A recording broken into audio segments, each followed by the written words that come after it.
Lesson 3 of Chapter 10 is on geometric sequences and series. The last lesson, 10.2, was on arithmetic sequences and series. What's the difference between arithmetic sequence and series versus geometric sequences and series? Arithmetic sequences have a common difference, meaning it goes up by the same amount each time or it goes down by the same amount each time. And geometric, you're not adding or subtracting and having a common difference, you're having a common ratio, which means you're multiplying by the same value to get the next term. So we've been talking a lot about subscripts, and you can see here when we talk about the first term we use a subscript 1. The second term would be a sub 2, a sub 3, a sub 4, a sub 5. And if we're talking about the nth term, okay, then we use a sub n to represent that. It kind of reminds me of a joke I once heard that math teachers, what they tell their children is that if I've told you n times, I've told you n plus 1 times. So the next term after the nth term would be a subscript n plus 1. The next term after that would be a subscript n plus 2. And we've been using that terminology when it gets to recursive definitions. So example 1 says determine the common ratio and find the next 3 terms of each geometric sequence. So hopefully here by looking at these terms, hopefully you can tell that you're multiplying by negative 1/4. If you take 8 times negative 1/4, you get negative 2. If you take negative 2 times negative 1/4, you get positive 1/2. So now it says find the next 3 terms of the geometric sequence. So if you continue to take and multiply by negative 1/4, our next few terms would be negative 1/8.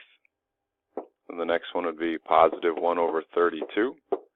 And then our last one here would be negative 1/128. So that would be the next 3 terms of that particular geometric sequence. The next one says determine the common ratio and find the next 3 terms. If it's a little bit harder to come up with the ratio, all you need to do is take the second term, in this case 11, and divide by the first term 4. Get 2.75. If I were to take the third term and divide by the second term, I should get the same result. 30.25 divided by 11. Same result. So that's how you figure out the common ratio. In this case, it's 2.75. So to find the next 3 terms, we're just going to take the 30.25 and multiply it by our common ratio, 2.75. That gives us 83.1875.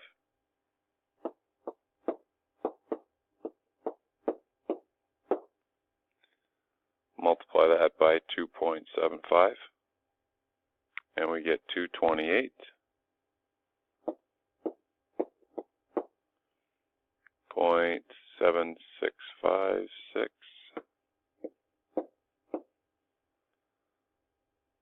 25. And then one more term. Take that times 2.75, and we get 629.1054. 688. All right, you guys get the idea on those. So if you have to come up with a formula and it's geometric, you can use this formula right here to attain that explicit formula. There's really just 2 things you need to know. You need to know the first term, and then you need to know the common ratio. If you know those 2 things, the first term and the common ratio, then you can come up with an explicit formula. So here's an example. It says write an explicit formula and a recursive formula for finding the nth term of a geometric sequence. So let's start off by doing the recursive. Recursive formulas, you always start off by identifying the first term. In this case, it's 2. And then we're going to need to know the common ratio. So hopefully you can tell that the common ratio is 25 divided by 2, which is 12.5. So then my recursive formula is just taking 12.5 and multiplying by the previous term.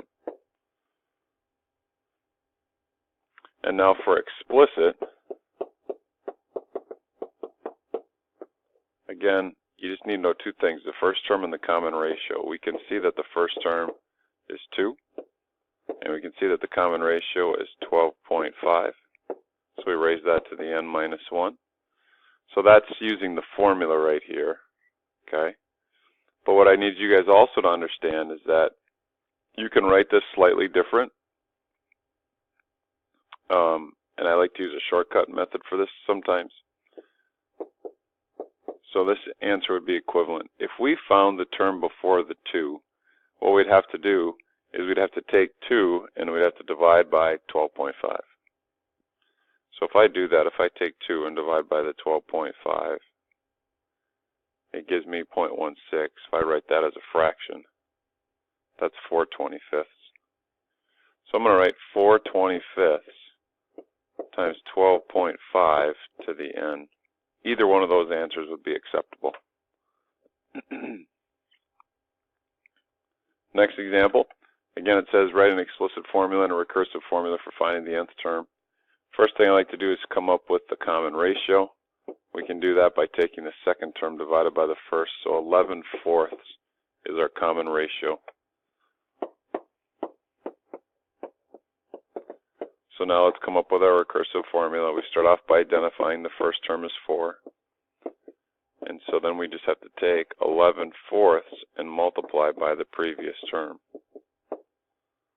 for our recursive.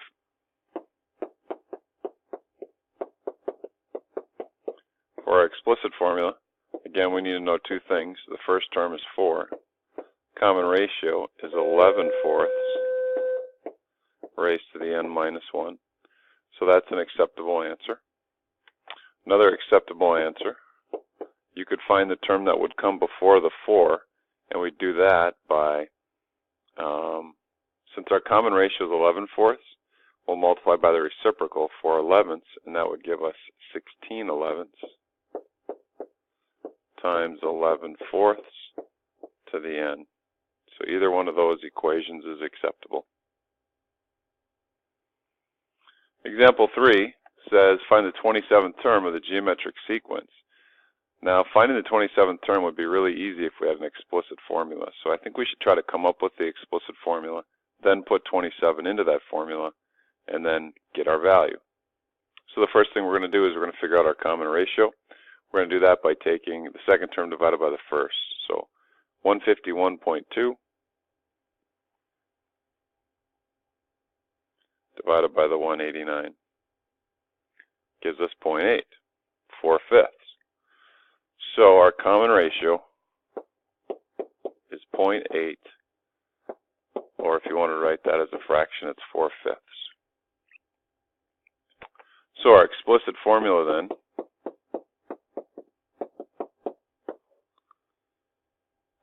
would be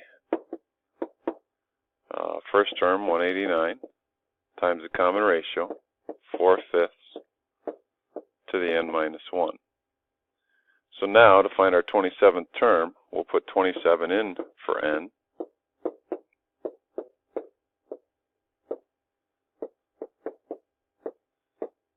And this is how we calculate it. So if I go to the calculator now, and I type in 189 times 4/5,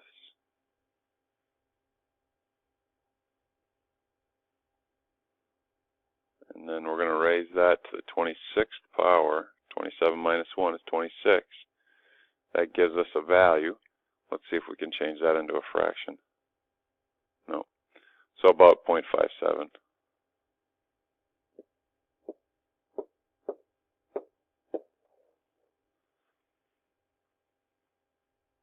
Next example says find the specified term of each geometric sequence or sequence with the given characteristics.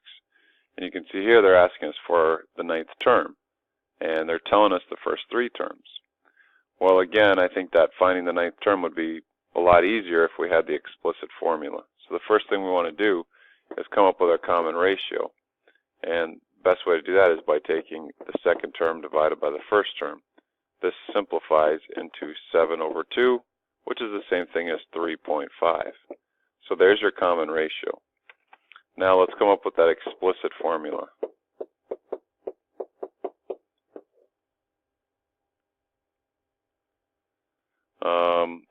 If we put in the first term, which is 4, times our common ratio, 7 over 2 to the n minus 1, there's our explicit formula. And now to find the ninth term, we put 9 in for n. We'll take 4 times 7 over 2 raised to the 8th.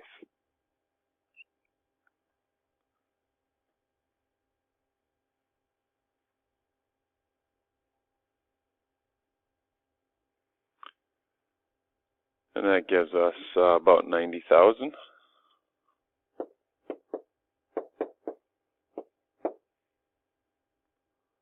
$75.01563.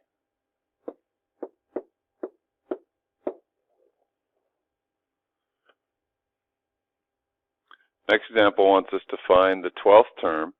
They're giving us the third term and they're giving us the common ratio. So I'd still like to come up with that explicit formula. And the explicit formula, would look like this. AN equals, now we don't know A1, but we know the common ratio is -4 to the n minus 1. But what I can do is I can use this information right here. And so if I put the third term in, so A3 would have to equal A1 times -4 raised to the third. And now since the third term is equal to 32, I can figure out what my first term would be. And so 32 would have to equal the first term times -64. Now if I divide both sides by -64, we find out that the first term is equal to -1/2. We write our explicit formula using that first term. -1/2 times -4 to the n minus 1. And now finding the 12th term is a lot simpler. -1/2 times -4 to the 11th. If I use the calculator on that,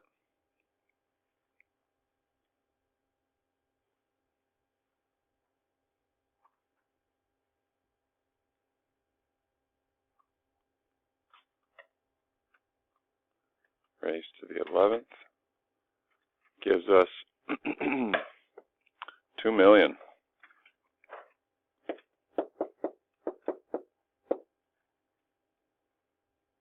$97,152.